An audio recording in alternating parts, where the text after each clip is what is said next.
My deep appreciation of theater history was instilled in me by Tom Empey, a college mentor to me and hundreds of others. While teaching Greek theater terms, he would grab the fabric of his slacks and say, "You see these pants? Euripides, Eumenides," making light of content that could be considered rather dry and stuffy while still maintaining respect for the art, which is what I want to do with this podcast. For each episode, I invite a guest from the many paths my theater career has taken me down.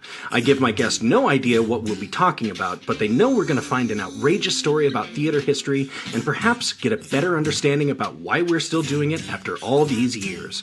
So welcome to Euripides Eumenides, and I am your host, Aaron Odom. Apocalypse, apocalypse, I said, why you wanna show up now? Just when the heart of my life was getting good. I'll give you one more chance. Walk on out of the door, yeah. Get your ass to getting where the getting is good.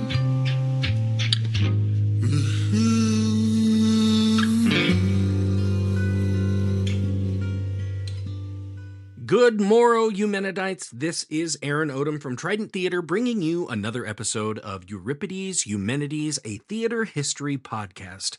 Now, before we get into the show today, I have been meaning to bring something up that gives you a little bit of a look behind the scenes of the show. It's a little on the sad side, but I'd like to share as it means a lot to me. In November 2023, I lost a friend named Steve Baskin. Steve was quite a bit older than I am, so much so that he could have been my parent, but Steve and I really first met when he played my grandfather in a community theater production. And through our interactions, I learned that Steve was pretty much a go-to guy when you needed a good character actor in many different fashions. But Steve was also ultimately reliable, always pleasant with a good sense of humor, and might almost always say yes if you asked him to help a production in any way he could.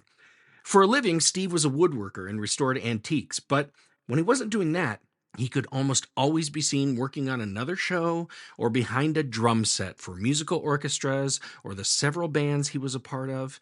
And in any case, like I said, Steve passed recently, and it was during his final weeks that I found out that Steve is actually the drummer in the music you hear in the Apocalypse song, the theme song to Euripides Eumenides.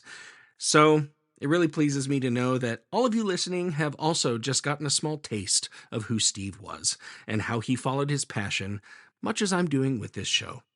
Gonna miss you, Steve. Okay, phew. That aside, let's get to today's episode. This is one I've been teasing for the last few episodes since I did the episode about the Seattle Federal Theater Project.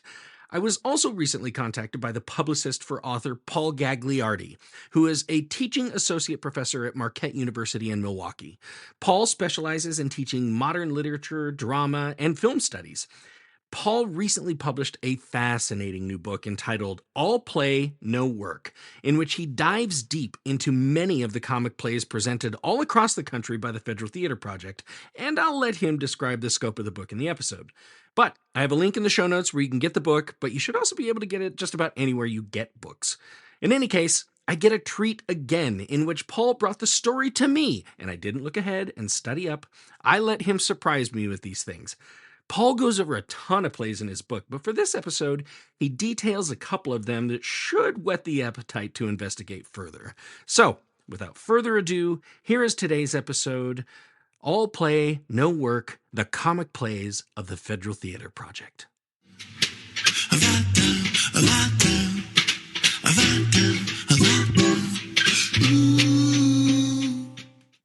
So, Paul.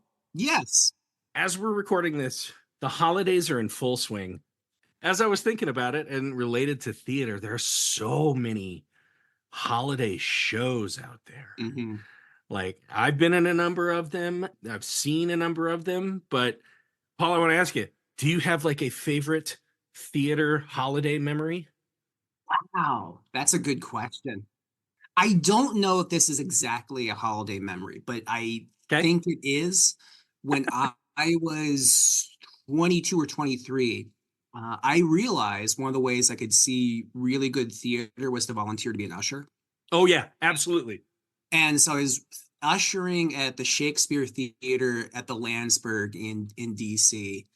And if I have the timing right, they were doing a production of Romeo and Juliet where The monk was being played by the butler from The Fresh Prince of Bel-Air. And that's, I can't remember his name. Yes, Brian Lawrence. Yes, thank you. Thank you. I should have looked it up before. You caught me off guard. And that's all I remember is just like, he's the Fresh Prince of Bel-Air. Dude, it's him. It's him. It's really He's him. here. And I think the year before they had Lieutenant Worf from Star Trek Next Generation as Oh yeah. Not Antigone. Who's the guy that pokes his eyes Poke out? the eyes. Pokes the eyes out. Oedipus. Oedipus. My listeners, Paul was doing these motions that were like Loki horns coming down from the, like poking him in the eye, and went poke in eye. Oh, that was. I'm glad that's how you remembered it instead of, the one who, slept with his mother and didn't really realize it. It's the eye poke. It's the eye poke for me. That should be a thing. Yeah, like theater people, like we walk around, how like Harley riders do that thing where they like give each other a little salute as they pass. We should just do like eye pokes to everybody as we pass them. That's it. I get you. Mm-hmm. I get you. Mm-hmm. Paul, I was thinking about it. Mine that just like I went, geez, I don't know if I ever I have like a really funny memory, but then I do. And it's kind of problematic and just fun to talk about in the theater history podcast and just see how far we've come. Mm-hmm. One of my very first shows that I got into in Seattle was a play called Greetings. It was about a guy living in, I want to say, New York, and he got engaged and he's bringing his fiance home for the first time to meet his family. Mm-hmm. And his family, mom and dad, middle age, they're dad's kind of gruff, mom's really, really sweet, but there's just some kind of underlying family tension, mm-hmm. as there tends to be sometimes. Sure. But also in the household was my character's older brother who had developmental issues or mental handicap. Mm-hmm. And so basically he couldn't live on his own, so he had to live at home. Very, very sweet guy. Loved his trains. He has a train set running around the Christmas tree, and that's what he likes to do when everybody else is having adult talk. This is played by somebody who is not that. Okay. Did not get dealt those cards at birth. Mm-hmm. So, we're looking at it like 20 years ago. People are like, yeah, we do that all the time. And now we're like, oh, that's really difficult. Uh-huh. On the other hand, this brother has seizures. It's written in the script. And in the middle of Act 1, he has one of these ones really, really bad and falls behind the couch. Mm-hmm. And everybody is like, oh, what's going to happen? And a couple moments later, he stands up and he's completely erudite and eloquent. And his first word is greetings. He has been overtaken or possessed by some extraterrestrial, and he's here to help the family resolve their issues. I have so many questions, and I know. So like he's possessed by an alien entity or an alien. Yeah. Okay. Yeah. And then at the end of the play, the tensions kind of get resolved, and the being goes back, and he just becomes the older brother who lives at home again. I have to see this play. I need to see. That's one of those ones that you're like, I want to do an episode on like representation, mm-hmm. and who can play what. I want to do that so bad, just to go, okay, where are we right now? Let's dip our toe in the pool and see what we can do, what we shouldn't do, who can play what parts. But hey, that's not what we're here to talk about. No. So, Paul, I was contacted by your publicist. Mm-hmm. You have this book that just came out. Yes, I do. It is called All Play, No Work, American Work Ideals and the Comic Plays of the Federal Theater Project from Temple University Press. I believe $29.95 on the website. I've seen different prices at various other sites. Right.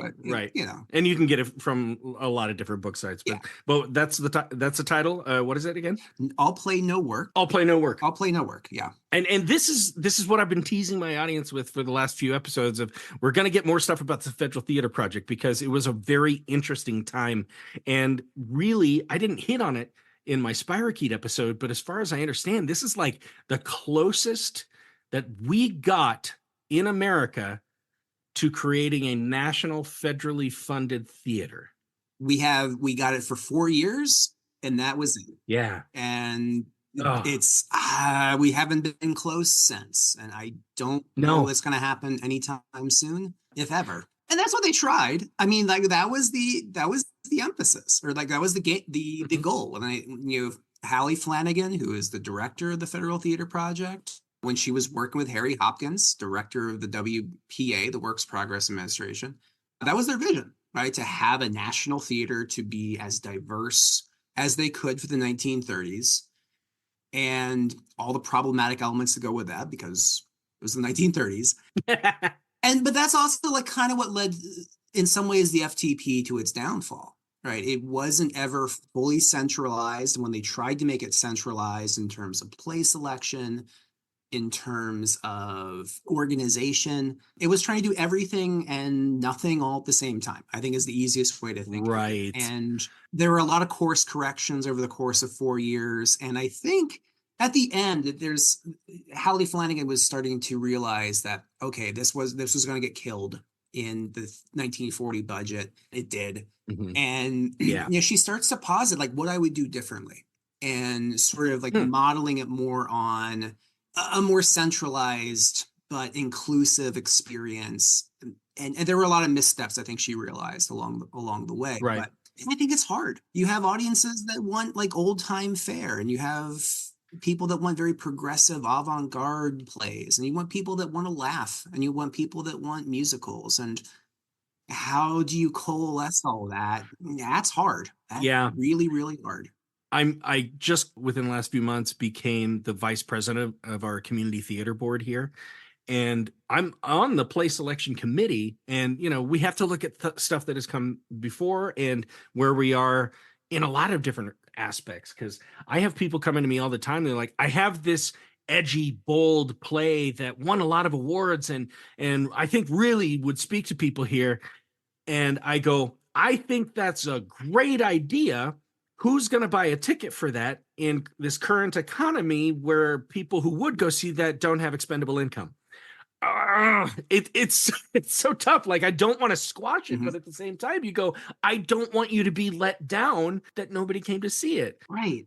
And that was the same problem with the FTP, right? Like Hallie Flanagan, she wanted that, like the living newspapers, as you talked about with Spirochete. I was not even close. we had talked about this. Like, I can never pronounce that word, and it's never going to happen. Well, when I first heard about it, it was on another podcast, and they pronounced it Spirochete, and I'm like, nope. I listened to a podcast recently where they were talking about the Battle of Agincourt, and he kept pronouncing Agincourt, and like, no, it's. But no, like, that's the issue. Like, do you want to do a play about syphilis in Seattle? And yeah, people in that case went to go see it, but is it going to play in Peoria? Right. Probably not, right? And that's the tension. That's one of the reasons I wrote the book, was like, like the plays that we know about from the Federal Theater Project, Orson Welles and his all-black cast of Macbeth in Harlem, which is a great production. Incidentally, the only video we have of Federal Theater Project production is of that. Really? Yes. Oh, wow. The national, all at the same time production of Sinclair Lewis's It Can't Happen Here, the living newspaper plays, like, and these controversies over The Cradle Will Rock and all those things. But those are a type of theater that a lot of people didn't really want in the United States. And I don't mean that in a condescending way, but they were looking for entertainment. Well, I mean, I kind of talked about it on my Spirochete episode. I'm like, you're in the Great Depression, so life outside the theater is awful. I just put myself in the position of, okay, I can only wear one shoe because the other one finally wore out. I had to sell the leather so my kids could have bread. I have 10 extra cents. I'm going to go to the theater and learn about how terrible syphilis is. Yes. And it's rampant, and it's in your community. Yes. Rather than show me a husband and wife getting in an argument and then throwing pots at each other, and I'll laugh because I want some laughs. And people wanted laughs, right? So that's where you come in. That's where I come in with your book, All Work No Play, about comic plays of the Federal Theater Project.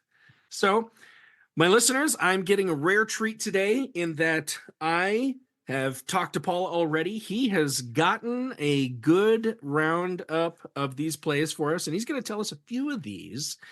But this isn't the whole menu, is it? No, this is an appetizer. Yeah, you'd have to get the book to get all of these. So I'm going to encourage you, keep us running, but go ahead and go out and order your copy right now so you can get the rest of these. Please, I have gambling debts and they're going to break my thumbs. So, yeah. Talk about the 1930s. Yeah. Look at this guy over here. You took the Dodgers in 5? No, sir.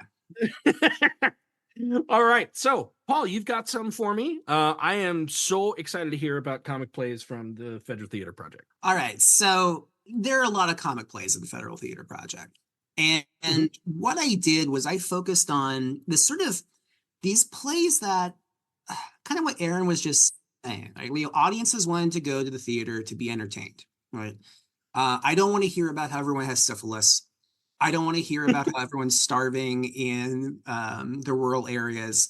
I don't want to hear about how I need electricity in the Tennessee Valley, right? I want to see people throwing pies at each other and making quips, right?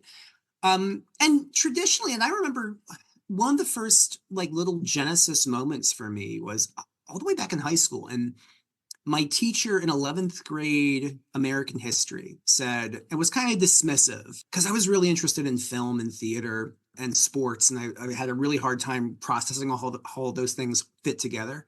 But I remember like really loving movies of the 30s. And she said something like, musicals and comedies of the era were just like, they were frivolous fare. They were so fluff. They were so fluff. So if you talk about like Ziegfeld Follies, it's just like, how long were the girls' legs and did the skirts cover them completely? I mean, that's, yes. And, that's kind of what you're talking about. Right, exactly. And so I kind of grew up with that. And then long story short, I found these plays produced by the Federal Theater Project. They were comedies. And I started to realize they're all about work. And that's weird. That's very weird to me because you think people are going to go to the theater and see pie fights. That's what they want. Yeah. But then like the plays about work are actually like really interesting takes on working and the working experience. Huh. And again, the New Deal. We think of the New Deal. When you think of the New Deal, we think of Roosevelt. We think of people working in fields. We think of post offices being built. Everybody getting work, right? Right. I think in his first inaugural address, Roosevelt says, I can't do a Roosevelt impression. I'm not going to try. That's okay. It's going to sound like this. But he says like the operative word is work, right? That's what the American people want. What I discovered is there are a bunch of plays produced by a federal agency providing work for theater workers, which kind of suggests working is for chumps. That like the traditional sense of work that we know, right? Working hard, putting your nose to the grindstone doesn't really work, pun intended. So if you buy the book, you're going to read about things like, comedies of speculation, where people realize people that, and get involved in real estate speculation find success. Why can't I do something similar? People that are like really working in middle class norms of I got to buy everything and have the great house, and women have to stay at home, and you'll have plays where women are like, no, this is not how it's going to work. Okay. We're getting a little Lysistrata here. All right, we're getting a little Lysistrata. Yeah. I got to do an episode on Lysistrata. Oh, it's such a great play. Yeah. Oh my God. So I have two. I thought I could, whet the appetites of everybody. Excellent. So I have a question for you. Okay. When you think of like a backstage comedy or a backstage musical, like what are you expecting? Like if you see a play is going to be a backstage comedy, what pops into your head? A backstage musical? Well, the two I'm thinking of right away, I have close personal involvement with. The first one would be Noises Off, because I just did that this spring. I was Lloyd, the director. And when I think of that, I think you're going to see the nuts and the bolts. You're going to see the drama backstage between the actors. You're going to see the hectic nature of getting the right props and making sure that the costumes are on correctly, and if we don't get it right, we have to do something. We have to pull something off and see that. The other one is 42nd Street. Yes. Amazing musical based on a 1930s movie. Mm-hmm. That one I really enjoy because one, it's another. It was like a pivotal piece of my college career and kind of sent me in a completely new trajectory. But that one is set in the Depression, and it's about a group of theater artists that if this play doesn't work, they're all on the street. They're going to the breadline. Mm-hmm. But I mean, this is where we hear the songs "Lullaby of Broadway" and "Shuffle Off to Buffalo," and they're cute, fun tunes. And you see people in crazy situations that the story doesn't entirely tie together. The show that's on the stage, the play within the play, Mm-hmm. but they're fun. They're cute. It's a guy on a train who's on his honeymoon, and his beautiful, sexy wife is going off to change into her slinky lingerie, and Mm-hmm. is somehow he can't get the pillows to fluff right or something like that. It's just it's a goofy scenario, and people are like, that was a good time. And this is my favorite one. There's that whole song called Dames, where the Yes. first half of it is handsome, dashing dudes in tuxedos with white bow ties and top hats and canes, and they do a glorious tap number. And the second half of it, all these gorgeous women come out wearing beautiful, luxurious gowns in every color in the rainbow. And what does the song mean? Nothing. It's fun to look at pretty people. Mm-hmm. Mm-hmm. For me, my favorites still are like the Gold Diggers series, like Gold Diggers of 30 and 35 and 37, and I think there's 40 too. But there's not really I mean, the plot is like a bunch of people are putting on a show, right? And the way we can kind of get around like that classic contemptible line of why I don't like musicals, right? Is what I don't buy people just breaking in the song. And of course, the backstage musical is like a way to get around that because you have like the performance within the performance.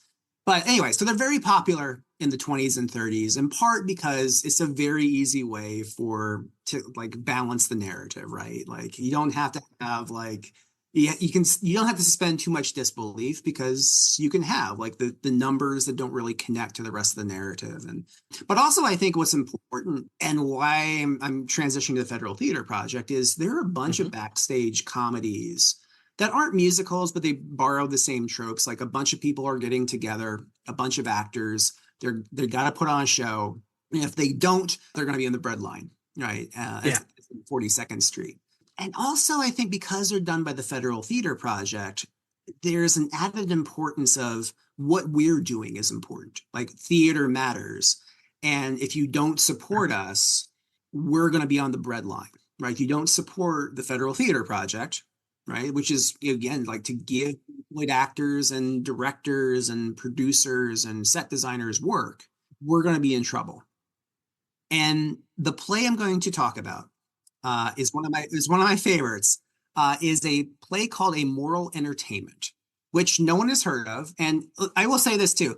I don't want to be accused of being a Federal Theater Project hipster. Like I didn't just pick the plays that like, well, Court heard of Wells Macbeth. I'm really into a play that bombed in Omaha in 1937, right? Yeah, it wouldn't have bombed if it was somewhere else, but yeah, like I found it. I have 2 pages from the playbill. Nobody else does. Right. You have to hear like they went commercial after 39. Let's play A Moral Entertainment by Richard Maybaum. Richard Maybaum is a really interesting dude. Okay. He is best known. I pulled up his IMDb page just now. If you want to, you can follow along if you're listening. But he is best known for basically creating the James Bond franchise. What? Yes. He didn't write the original stories, but he left doing theater in the 1940s. He served in World War II, comes back, and like a lot of theater producers and directors, starts working in Hollywood. And he has a really bizarre range of screenplays that he writes. He writes a adaptation of The Great Gatsby. He writes a bunch of like, thriller cop dramas in the 1950s. Oh my God, that's a range. Yeah, and long story short, he meets the initial producers for the first or second James Bond movie. And they had admired his work writing these adventure films in the 50s. And basically, he is involved in the first, I want to say 13 James Bond movies or something like that. Whoa. Some of the most famous ones, either screenwriter or producer. Oh, wow. Yeah, but he got his start. He was born in New York. He went to the University of Iowa. He worked with is it Edward Mabey, I think, was working at the University of Iowa then. And so he got his start in theater. He writes these kind of very social realist, 1930s, everything sucks kind of narratives. And then he writes this play called Moral Entertainment. I don't know why this play got selected by the Federal Theater Project. Maybaum himself never really talked about it, as far as I can tell. When he did interviews later in life, surprise, surprise, people didn't want to hear about the Federal Theater Project. They wanted to hear about James Bond. Totally understandable. Right. Totally understandable. Now, this incredibly popular super spy aside, you're a hell of a playwright. Yes, thank you. In 1974's hipsters were like, yeah, Octopussy is cool, but did you ever do... I love it. Thank you. Okay, so A Moral Entertainment is set in 1690 in this tiny town in Massachusetts called Maundy. It is run by... Now, I'm going to butcher a lot of the names here, but like that's just something I do. A guy named there's some great names in this play. Peregrine Pulpit, who is like the minister, doctor, magistrate of the town, and thinks most stereotypical Puritan that you can think of. Right? He is obsessed with witches. I was going to say, we're in 1690s Massachusetts. Yeah. It's not a barbecue that you smell in the air. No, it's not. Oh, that went dark really quickly. And I do that. That's fine. I do the same thing. So Peregrine Pulpit. And yeah, the name sounds like pulpit. Yeah. Yeah. Not exactly subtle. He has a nephew named Dio Day. Oh, there we go again. Dio Day, God Day. Wow. Yeah. What were you saying about subtle? Not exactly subtle. And they find out that a group of players is going to they're going to stage Romeo and Juliet at a barn outside of town. Can't happen. Cannot happen. No. Now, wait a minute. This guy also wrote Footloose, right? He did. He did. There's a good joke in there. I can't think of one. It's a version of Footloose where Footloose, never mind. I don't know. I was going to do a James Bond intersection there. Let's see. Wait, maybe I can do it. John Lithgow is sitting there looking at Kevin Bacon, stroking his cat, and going, "Oh, so you're going to teach them how to dance?" There we go. I got it. Well done. Okay, so Romeo and Juliet's going to be staged at this barn. Puritans go, not on my life. Not on watch. So the players led by this guy named Tony Ashton. He has a daughter named Rosalinda, who is like the star of the theater troupe. When I was writing my book, actually, every time I typed in Rosalinda, it autocorrected to Rosalind. So, I was going to say, you're talking about Romeo and Juliet. It's right there. Yeah. So that made the editing process a living hell, because I was like, it wasn't showing up on autocorrect or anything like that. So the players are in a miserable state. They're tired. They're hungry. They had to eat their horse somewhere between Worcester and Hartford or something along those lines. Like they're not. That's a long walk. And they're in Puritan, Massachusetts, right? Not exactly, not exactly Broadway, as it were. Or friendly. No, not at all. So they stage Romeo and Juliet. The minister finds out. He arrests everybody. Rosalinda catches the eye of Diodate, the nephew. Long story short, they're going to like run off together, right? Yeah. Star-crossed lovers, yada, yada. So here's what's interesting about A Moral Entertainment. So all the the actors are put into the stocks or the jail of the town, they become celebrities in the town because people haven't really seen outsiders, they haven't seen actors, and they have a trial. It's the mystique of the unknown. Yes. It's Yes. it's the celebrity of the foreign. Oh, I love it. Yes. So Pillput puts the actors on trial. It's a totally rigged election. Sorry. Totally rigged proceeding. Yes, proceeding. Thank you. But Rosalinda has this very eloquent defense of theater. She says, like, what we did, we are not devils. We brought joy to your lives, right? We made you laugh. We made you sing. And of course, the townspeople are like, they start singing along with her, and it drives the minister mad. And so what he does is he just finds them all guilty. The dean of the Commonwealth is like a moderate Puritan. He comes into town. He says, listen, we're not going to execute you. If you give up acting, we will let you live in the town, and that's fine. And what's interesting is most of the actors are like, yeah, acting sucks. I hate it. It's hard work. There's one character who they promise he can open a tailor shop, and he's like, I'm living the dream. There's a line here I'm cleaning up because it's problematic, but one character says, I'd rather fight Indians than do Romeo and Juliet one more time. So they're all leaving because like they're like, it's a job. It's like stable food, right? And Rosalinda is terrified at this. She's like, you're leaving what we should be doing. And hilarity ensues. And what ends up happening is they trick the minister into confessing his love for Rosalinda. He admits he has, what's the Jim Baker phrase? I have sin in my heart kind of thing. Oh, yeah. Jimmy Swaggart crying on TV. Yes. I have sinned. Yeah, no kidding. So the Puritans escape. Rosalinda and the nephew elope. They run to Boston. Everybody's happy. And then the minister just ends up accusing basically everybody of being witches. Why not? Yeah. Why not? They convinced him he was wrong. I can't be wrong. You all have to burn. Okay. We're all getting hung. Oh my God. Oh, what a fascinating, like, I'm listening to that and I'm like, now there's somebody who has studied his playwriting and his theater history, because not only are you getting Shakespeare parallels from Romeo and Juliet to these other two characters, Rosalinda, which is funny because, she's just a device to Romeo in Romeo and Juliet. But so, I did that episode on Shakespeare Adapted on Hamlet, and we talk about like, people have developed entire TV series or movies on Rosalind, and you're like, why? There's nothing there. Or like Rosencrantz and Guildenstern are dead, right? They're two characters, but that's to me that might be an exception. Like that's one of the best plays ever written. But yeah, super good play.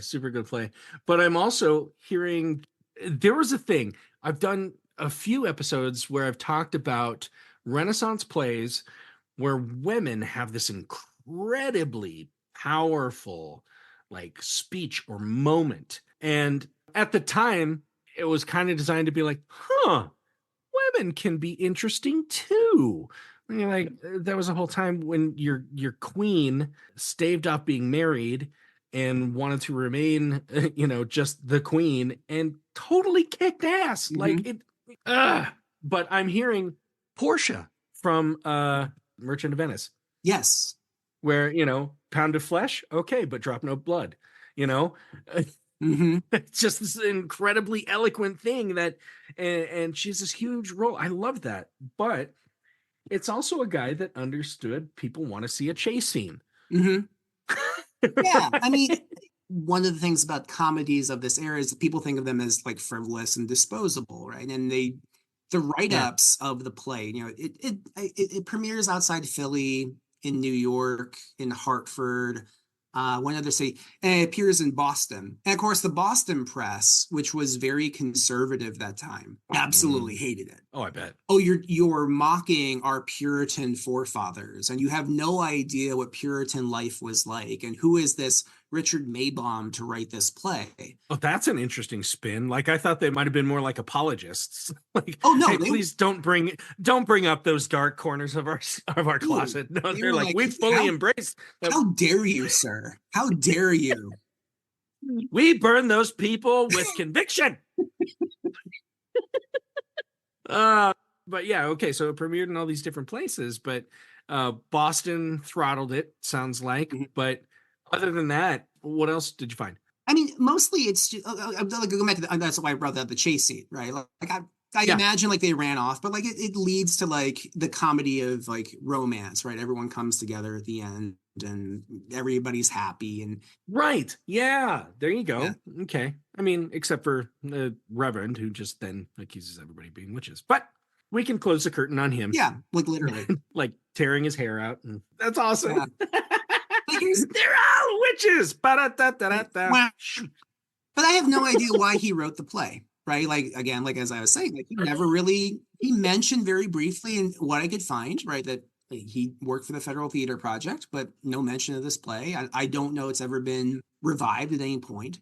And what I think is interesting is one, we have actors who are like acting sucks. I don't like it, right? It is terrible. It's hard work. Right. But also defending acting, like acting on purpose here. Yes. And in the guise of under the auspices of being done by the Federal Theater Project, right? It basically is arguing like, look at how bad the acting life is. It's not the luxurious stuff you would see in like a Ginger Rogers and Fred Astaire musical. And the culture of celebrity was really starting to become a thing at that time. I just turned it on again last night. The Aviator, Leonardo DiCaprio and The Aviator. And, you know, you have him parading these amazing starlets, and those pictures are still seen in the papers, and they're still seen in reels and movie houses, and you're just like, wow, what an amazing thing it would be to be an actor. But I can't even tell you how many people told me don't do it. Mm-hmm. Yeah. But you know, there were still just those people who were like, no, I think you can do it. And I'm reading Jenna Fisher's book on acting in the real world. Mm-hmm. You know, Pam from The Office, Mm-hmm. and you know, she is straight up bare bones, bare knuckles. Like, this is what it's going to be like. It's going to take years. Yeah. It is literally going to take years, and there is going to be a number of there are going to be a number of struggles that you're going to have to go through that will test ultimately your willingness to do this. So I think it's funny to hit kind of on that perspective that yes, it is a really difficult thing to become a well-known actor or to get consistent work in acting, to the point where if these guys are faced with, well, we're going to kill you, or you quit acting and you can open a flower shop. Yep, doing that. I am doing that 100%. I will do that. I'm eating now. This is fantastic. I love it. Right. I think Jenna refers to her first few years. She invented something called actor pizza, and it was slice of bread, a ketchup packet that you would get at, you know, a buffet or something that you could just walk in and steal a handful and walk out, and then a slice of Velveeta cheese on it, and you put it in the microwave for a minute. Actor pizza. Actor pizza. That works. There have been a few books in my life that have made an imprint. This is going to sound like it's coming out of left field, but Leslie Nielsen's autobiography, which he has a bunch of like, it's just joke after joke after joke after joke. But one of them is like, I lived on ketchup sandwiches, and but the joke is he puts ketchup in between bread, and he chews it, and he's like, it needs more ketchup. Oh man. Well, yeah, that's so great though. I mean, it's playing on that trope, but behind the scenes, everybody is tongue-in-cheek going, but you guys are getting paid by the Federal Theater Project to do this show for us. I mean, I love that. I love that when there's always self-deprecation in some of those entertainment things where they're like, we know what we are. Yeah. We know. Yeah. And that's one of the reasons I love that play, right? In a Oh, way. that's so great. It's very A meta. moral entertainment. But I will say too, like what's interesting, and I think Maybom has some foresight, is also the thing about the Federal Theater Project is constantly under attack politically. It is, like people view it as a frivolous thing. Right. Right. We don't need this. Right? We don't need the arts. We don't need the arts to be supported. I know. And there are other art projects done in the federal government. Like people can see a mural, people can see a book, right? That's more physical, and they have an easier time selling themselves to the populace. Acting has always been in that weird space where people realize it's work, but at the same time they're like, well, that's not work, right? So having characters be Puritans who were traditionally very anti-theatrical, but also like they can't be convinced in some cases of the benefits of theater, right? They see it as something is going to poison the minds, right, of the community. Right. And for a lot of actors in the FTP, actors, theater workers, professors, we tend to be kind of on the left politically. And and what you start to see is like those accusations of, because of serious plays, right? That there's a communist subversion taking place in the Federal Theater Project. Yeah. And even in things that they weren't necessarily communistic. Now, there are some plays that are pretty ardent leftist productions. Oh yeah. They're not even hiding it. No. But what people start to see is they start to see like communism and leftism and radicalism and things that aren't necessarily communist or radical. And I think the play takes on like a weird, serious undertone, right? And a kind of a warning of, we have to be careful here. Like, what are we putting on here? Because anybody could turn into a Puritan, right? At any point. So should we be staging, a play that outwardly advocates for leftist revolution? Or should we stage a play that's about pie throwing? Right. How do you balance that? And I think that plays a really good example of this sort of tension. Wow. That exists. Yeah, really, really. Because, as I was doing that episode on Spirochete, so many accusations of socialism and so many accusations because, as you've done your research, it sounded like a lot of the plays were like, we're going to take a problem and we're going to suggest a solution that is a lot more left-leaning. Not necessarily like we're just kind of showing the problem. You all go out and figure it out. I mean, it is crossing that line into, what's the word? Kind of being a little over teachy. Very pedantic is what I was thinking of. At the same time, like that's not entirely what Horace said in ancient Rome. He said it's here to educate and entertain. And you have to do that both simultaneously. Yeah. Now, sometimes plays will be more entertaining than they are educational, and sometimes plays will be more educational than they are entertaining. Once you get a little too far on either extreme, it just gets silly. Yes. Yes.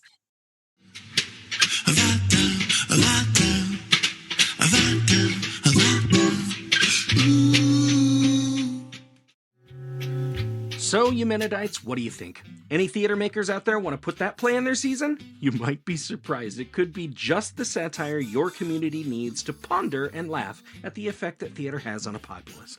Although, Paul has another one coming up that maybe you'd like to consider as well. But before we get to the second half, I'll encourage you to order your copy of Paul's book, All Play No Work, wherever you get your books. I have a link in the show notes. Also, feel free to connect to the show on social media. You can find Trident Theater on Facebook and Instagram, or you can find Euripides Humanities on Instagram as well. Love to connect. But let's get back to Paul Gagliardi and the conclusion of All Play No Work, the comic plays of the Federal Theater Project.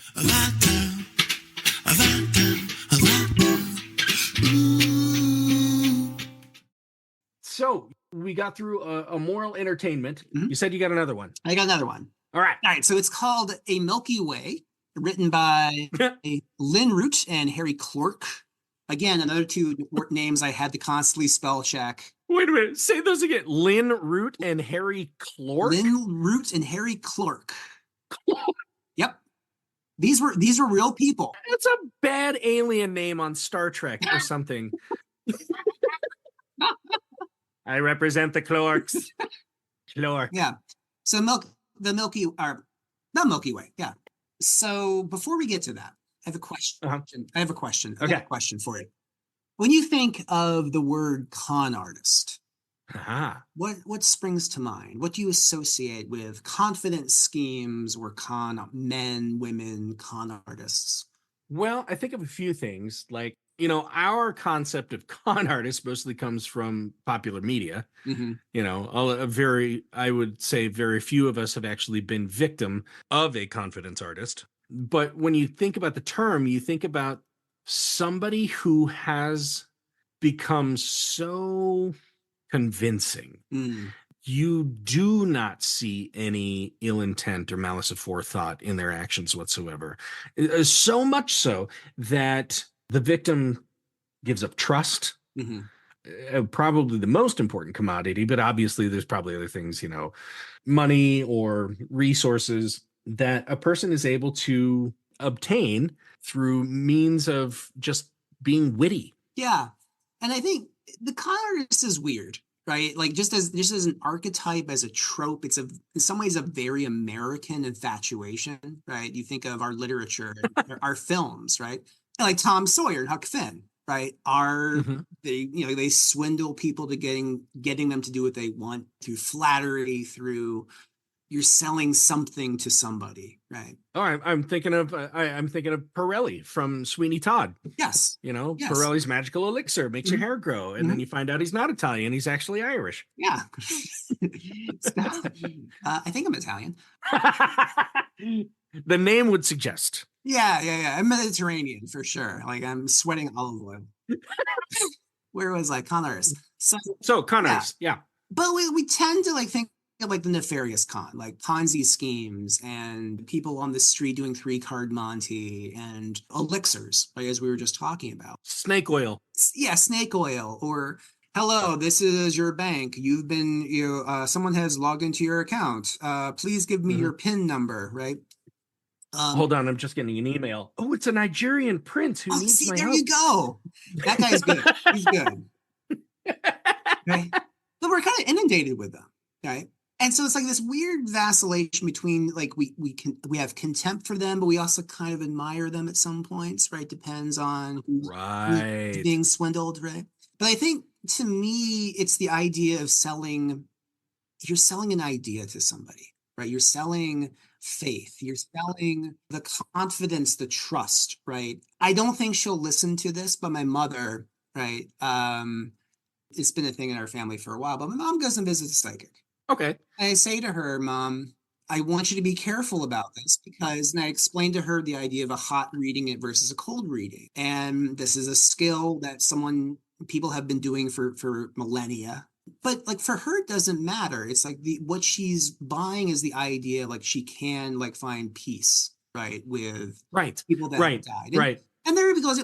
I know there's an element of the swindle there, but also the idea of, I love the idea that's being sold to me. What was that guy's name? He was on TV 20 years ago. John Edward? Yes. Is that it? Yes. Yeah. And he claimed to be able to be in connection with spirits, but it's such a well-crafted formula where you have a captive audience. You have audience people who are there who are desperate. They want to talk to their loved one. And he'll come out, go, I'm sensing something. I'm sensing somebody just lost somebody. And there will be 50 people there who are like, I did. Yeah. And I'm feeling a first name starts with J. Is it J? And then 10 people. Yes, me. Okay. Is it a John? No. Okay. All right. It's not you.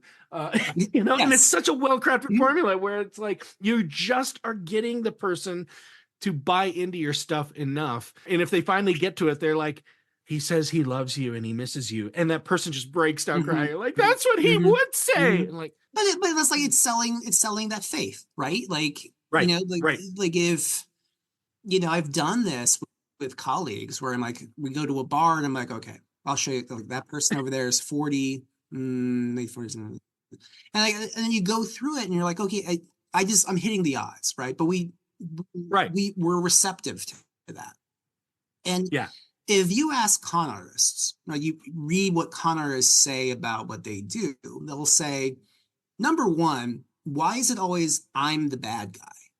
Right. If I'm selling, like, if I'm trying to convince somebody to buy stock, right, in something that doesn't exist because there'll be 100% return on it with no legal interference, right? That's the greed of that person. I'm just playing off their greed. Like, how come no one condemns what that person wants, right? Right. Or they'll say, hey, how is what I'm doing any different than what a business does, right? And you sit there and you're like, got a point there, right? Yeah. So what I discovered in my book, All Play No Work, is there were also a bunch of con artist comedies, right, produced by the Federal Theater Project. And it leads to, again, what's work?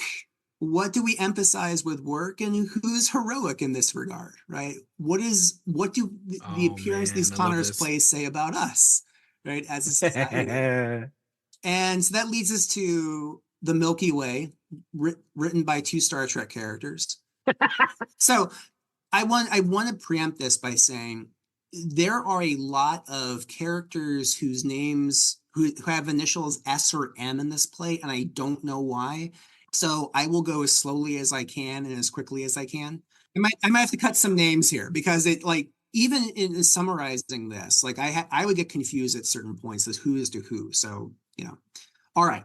So it's the mid 1930s. There is the middleweight champion, boxing champion of the world. His name is Speed McFarlane. He's training, and he has a giant black eye, and he's hungover. He can't remember how he got the black eye. Doesn't remember anything about the night before. A milkman named Burleigh Sullivan knocks on his door. Meek, scrawny milkman. And he asks the champion, how you doing? And the champion is like, what are you talking about? And apparently the night before, the boxing champion had hit on the milkman's wife, or excuse me, milkman's sister, not wife. Oh. And there was a scuffle, and accidentally Burleigh Sullivan hit Speed McFarlane, the champion, knocked him out. Total accident.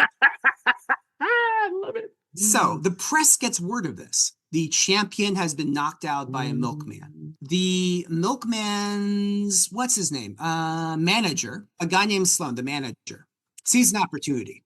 So he says, no, he hasn't been knocked out by a milkman. It's the next middleweight champion that I've discovered.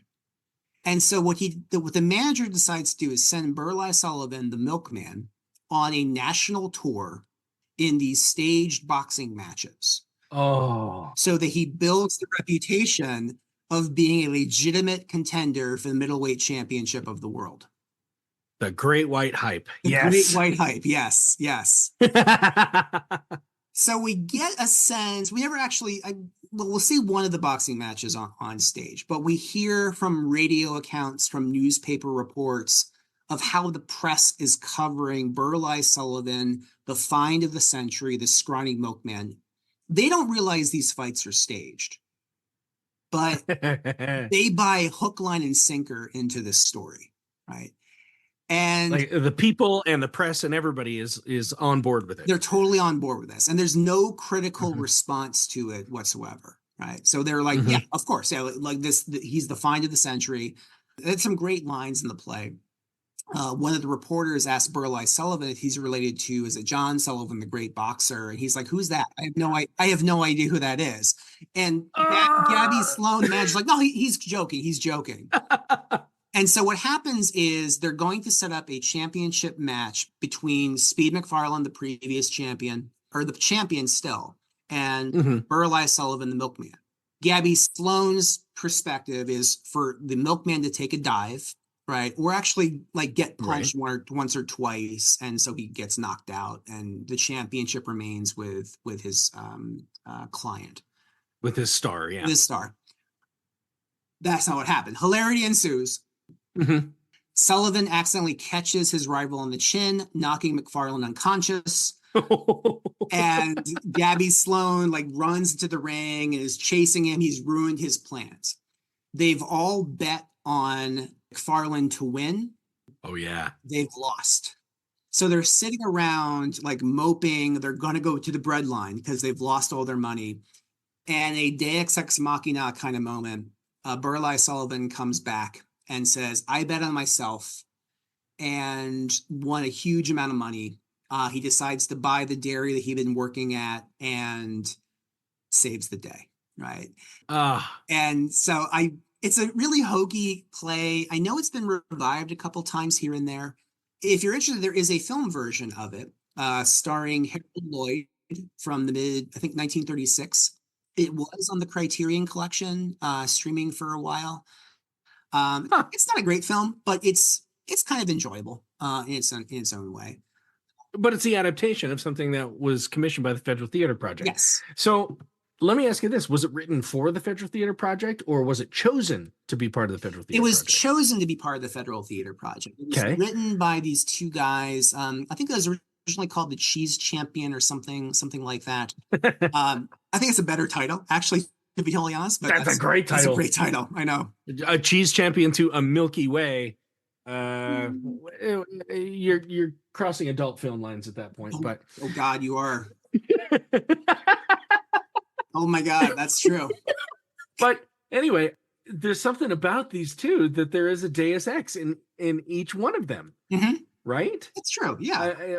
Which is very interesting to me in that is something that sometimes it works really, really well.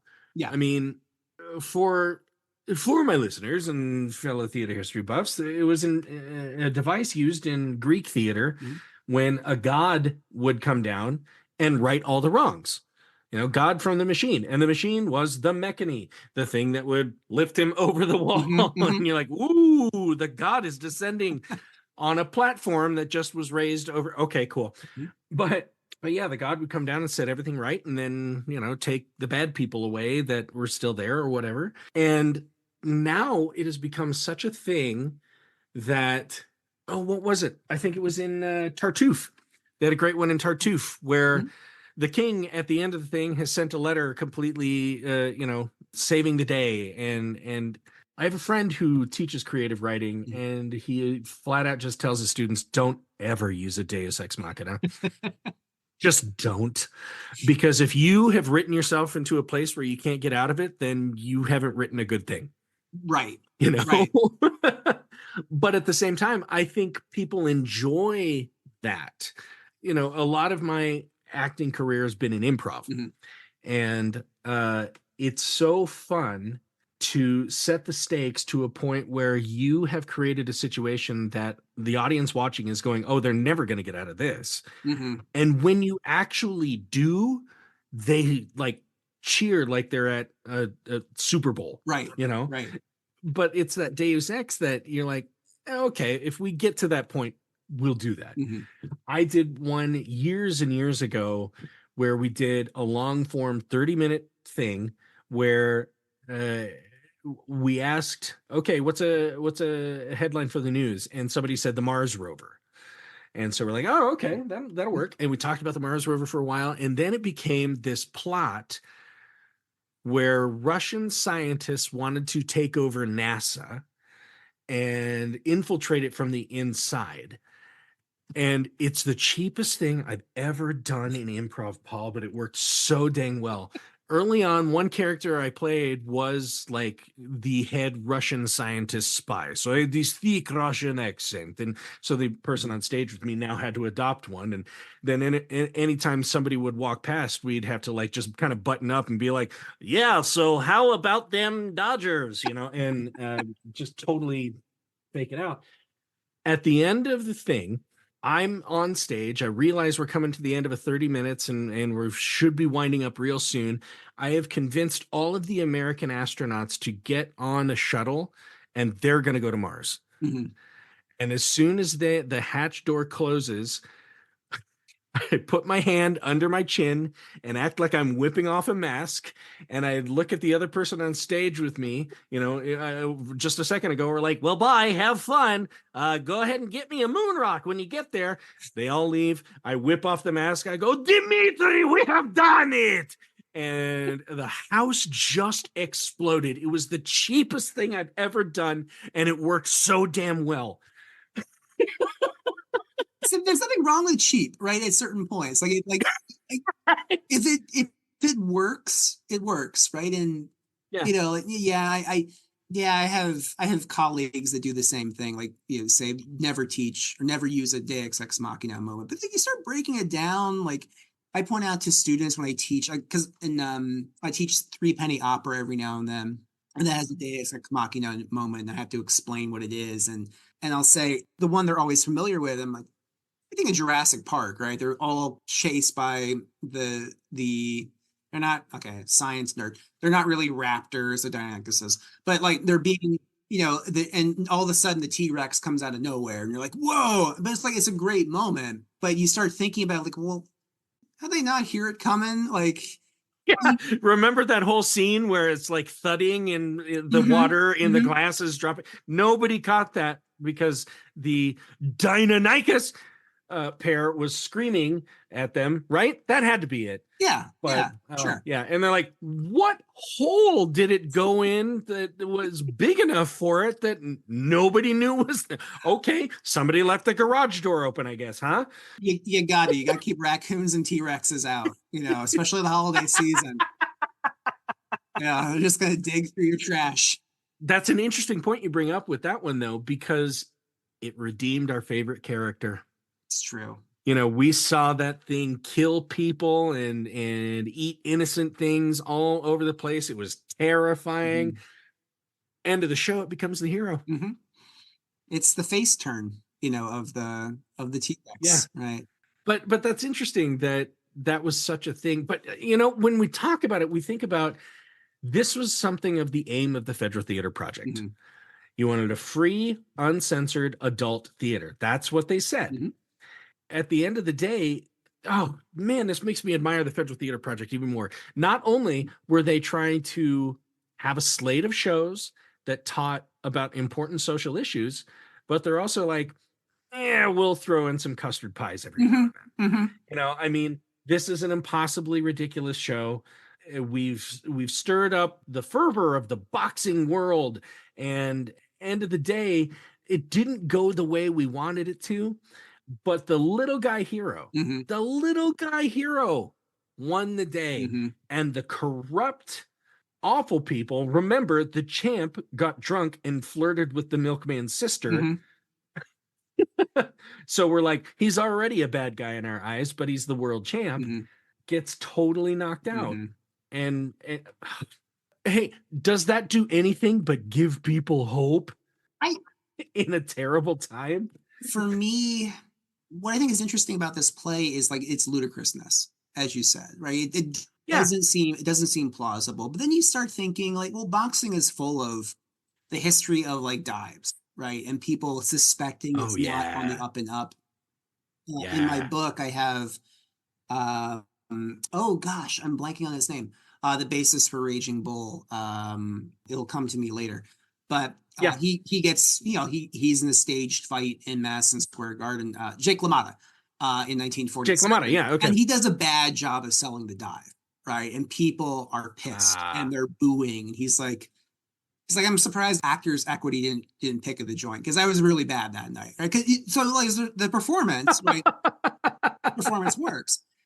And like the mythology of the play in the book, I connect to pro wrestling, right? Pro wrestling is starting to become really popular in the 30s as we understand it now, not like old time, like guys actually wrestling for like 3 hours, but where there's the spectacle of it and bad guys and good guys but people knowing, I think it's a mistake about what people think of wrestling is like people have always known it's not on the up and up, but right. But like people they like the performance. They like playing that role of, there's the bad guy. I'm going to boo him, even though I know he's friends with the good guy backstage. Right. Like we play our parts.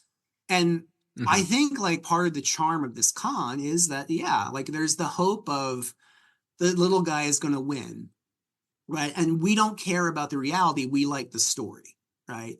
And Yes. we know we're Yes. being hustled in this because he doesn't look like a legitimate contender. You know, it's interesting in the film version with Harold Lloyd, and then all the productions I saw the FTP with like the photographs of the actors. Basically, they're mimicking what Harold Lloyd looks like in the film.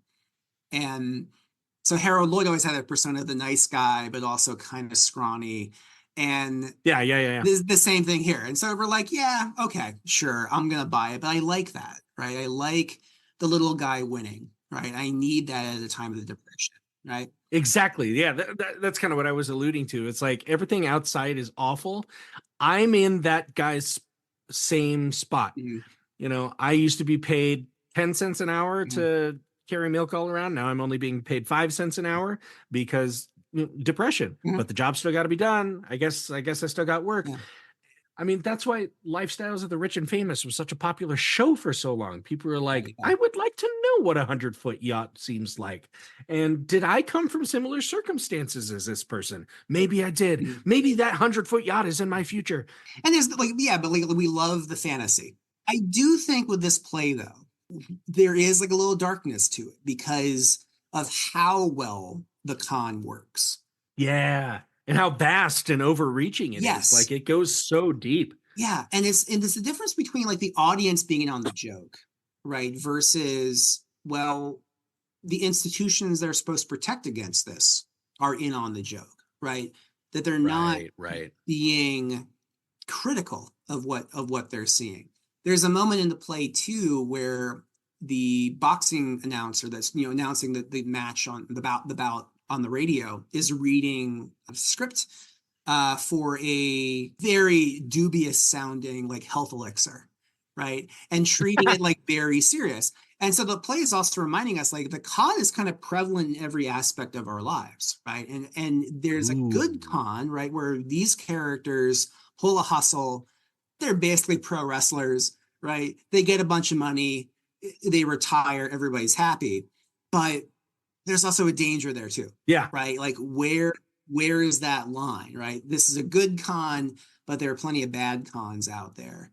And I think audiences, again, right, they want the pie fights, but here's a play that's leaning more to the pie fight, but also reminding you, hey, remember the banks that really kind of screwed us over in the 20s? Ah, They're still there. yes. Remember the media that's not really doing their job? They're still there. It leaves you happy, but it's like you hear a song that like has a really great tempo and Mm. a really great beat. It sticks with you, and you're like, oh, that's a great song. And then you look at the lyrics, you're like, oh boy, this is a really sad song. We were actually Yeah. thinking of my wife. I'm gonna pull up my Spotify really quickly because I want to get the name of the song correct. We, Okay. we were watching a show the other night. It Never Rains in Southern California by Albert Hammond. A really great song was in the show. And then she pulled up the lyrics and I'm like, oh my God, this is a really sad, depressing song. And so when you go to Target, listen to the song on Spotify. See, we're getting sponsors at this point. It's this That's okay. that Yeah. works. Yeah. I had a good wrapped. I can say that. um, as I think that what's interesting about this play and a lot of the plays, right? There is the comedy, there is the lightheartedness, but in dealing with work, Hmm. something that is very serious during depression, they're finding ways to really have us think about our relationship to work and the dangers of work, the Wow. dangers of society. Right, right. Don't just fall into the system. Understand what the system is so you can avoid any unpleasantness in the future. To kind of wrap this all up, Mhm. to that point, I had a movie that I went and saw and I really enjoyed, but it haunted me later. And this was The Big Short Mhm. with Steve Carell and Ryan Gosling. And it was all about the 2008 housing bubble crisis. Mhm. And you sit in there and you think like by the end of the show, you actually do know a lot more about the stock exchange than you actually do, because they do a really great job of kind of describing the processes and the glossary of terms that go along with it. But then at the end, it's by these guys who are really well known for being comedic a lot of the time. You know, Adam McKay, who directed Anchorman, comes out with this movie that at the end of it, they go, so who really got punished for this thing? Nobody. And the systems are still in place to do it again. And they don't care about you. They don't care about you or your well-being. They just want to know if they can get a million of you suckers out there to steal all of the money that you have just so they can have it. They don't care what happens to you. And it's like, it stuck with me so hard for days. And I'm like, I feel used. Yes. It's like the stories coming out now of news stories from earlier this year of like these states of organized retail theft, right, happening across the country. And now like there's now this, the next round of journalism is like, well, actually, that might not be the case, right? and you feel the same thing. Like, wait a second, like, have I been conned? Have I been like swindled, like in all these different capacities? It's not just somebody doing a 3-card money scam. No, it's like the smallest things and the biggest things. And you know, I think for depression audiences, sure, right? Like another play I write about in the book is very different, but you know, it ends way more cynically about the banking industry, and it basically is saying, right, what has changed? Yeah. You know, what has changed in 10 years? Not to like not to be overly simplistic, but like, you know, every time there's another banking bailout or another, you know, scandal with this financial house or this organization, and it leaves you depressed. And perhaps that's the desired effect. I talk about it on the show a lot about what it means to be a classic play. And to me, a play that is classic, it means it has endured all of the changes of time and it continues to be relevant. And sometimes I hate that. Because sometimes the most important plays we've ever heard about some terrible thing about humanity that we need to fix. And year after year after year, it's produced. And we all walk away going, man, wasn't that something? And nothing changes. Yeah. And I mean, it's not that easy. It's obviously not that easy to just be like, hey, we can change this right now. I mean, it obviously is something that takes a lot of different mechanisms to actually get to that desired effect. But it's also something that might feel bigger than we are. Yeah. But also just kind of a reminder of, you know, don't be such a sucker. It's, you know? Yeah. I had a conversation with someone recently where they were complaining about something, and like, to me it was a very obvious swindle, and you just want to say, like, don't be a sucker, right? In this circumstance, that's controllable. The bigger stuff, that's a harder question. And you know, it's like why the end of Macbeth always has relevance, right? Like the cycle of violence continues, right? And it's and that's great and depressing at the same time. Right. Yeah. Ooh. But hey, kudos to the Federal Theater Project for wanting to bring those things to light and say, hey, we're bringing you something relevant, and sometimes they're kind of funny. And you can attend for free or little to no cost. Oh, like my favorite thing. Oh, about that whole thing. Like, just come enrich your lives a little bit, because you're eating shoe leather water right now, and you probably need a little lightness in your life. You have dandelion salad and shoe leather soup. Yeah.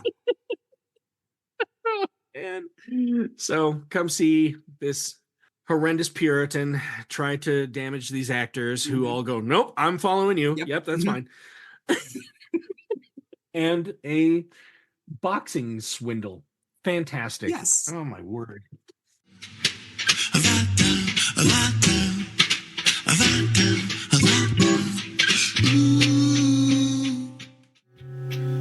Well, you Mennonites, it might be time for any of you to revive either of these plays. Man, it actually does sound pretty fun to think about putting together a boxing parody, especially with those names. But either of these plays would be amazing to see. And as I said before, these are just 2 of the plays in Paul's book, and he told me that there are even more surprises in store when you read the book. So I implore you to support Paul and buy his book, All Play, No Work, wherever you get your books. Again, a link is in the show notes. And I want to thank Paul for appearing on the show, and I'm sure he will again. But for now, I'll sign off. This has been your host, Aaron Odom from Trident Theater, bringing this episode of Euripides Eumenides to an end. Another episode will be in your ears in 2 weeks, and I'll see you at intermission.